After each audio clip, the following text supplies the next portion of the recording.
procura o bando do senhor Pereira, que era esse cangaceiro, na família dos Pereiras, né? Que já vinha atuando no sertão, tal. E entra em 1920, 21, por aí, 21, que foi a morte do pai, né? Entra para o bando de senhor Pereira.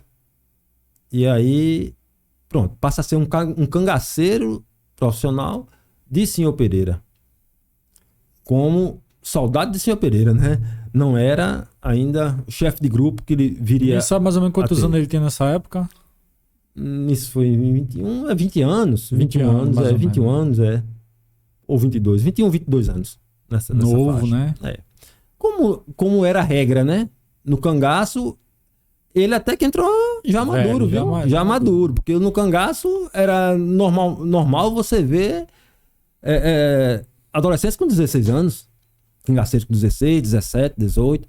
Era a regra, era o normal. Não existia cangaceiro entrando com 25, 30 anos, não. Existia.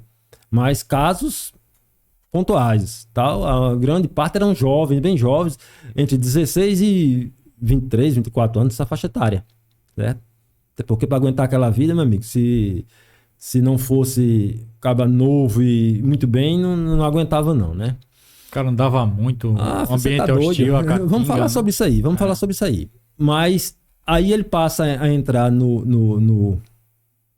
atuar no grupo de senhor Pereira, e com a saída de senhor Pereira, em 1922, em virtude de problemas de saúde, certo? Muita gente fala que foi o padre Cícero que disse a ele que deixasse aquela vida. Foi essa história que eu fiquei sabendo. Ele teve esse contato com o padre Cícero, e o padre Cícero realmente aconselhou ele a deixar aquela vida e tal. Mas não creio eu. Para de cometer os crimes, meu filho. Para de matar. Essa conversa, exatamente. E o sertanejo tem uma verdadeira adoração ao padre Cícero, né? Um conselho do padre Cícero só não era seguido, só não era aceito se não desse de forma alguma. Mas ele tinha uma força muito grande, né? Perante o homem sertanejo, né? Mas no caso de senhor Pereira, ao meu ver, o motivo principal foi a questão de saúde. Inclusive, isso aí foi relatado para o escritor Antônio Amauri Corrêa de Araújo, para mim o maior escritor a respeito do tema do cangaço, né? É difícil dizer o maior, mas um dos maiores, né? E isso foi relatado para ele. Ele teve com o senhor Pereira por 3 vezes em entrevista. É o cara que tem mais entrevista, né? Cangaceiros e mais de cangaceiros moraram na casa de Dadá, mulher de Corisco, morou 6 meses na casa dele. É uma coisa fantástica. Pouca gente teve essa oportunidade que ele teve de viver com esse povo, né? De ter as informações privilegiadas que ele teve. E ele teve com o senhor Pereira 3 vezes e escutou esse relato do senhor Pereira, que o senhor Pereira deixou por conta de crises reumáticas, né? Que ele vinha tendo.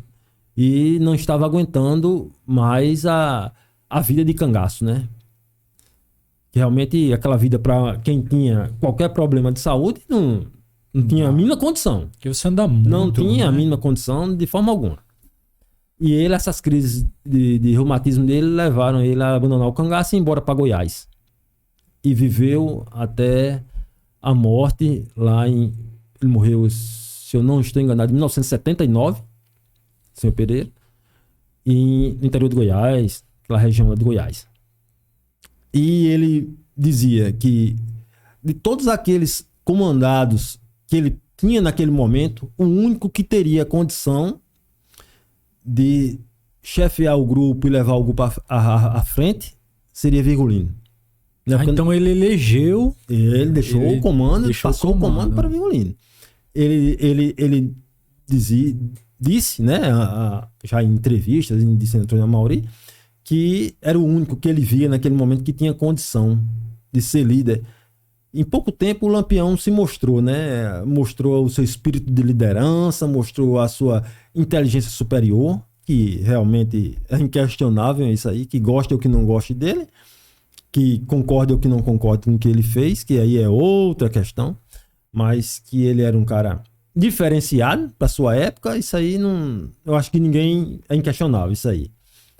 E o senhor Pereira passou o comando do grupo para ele, e daí em diante ele assumiu e foi o que foi, né? Que a gente já sabe aí toda a história dele. Perfeito. Certo? Vou ler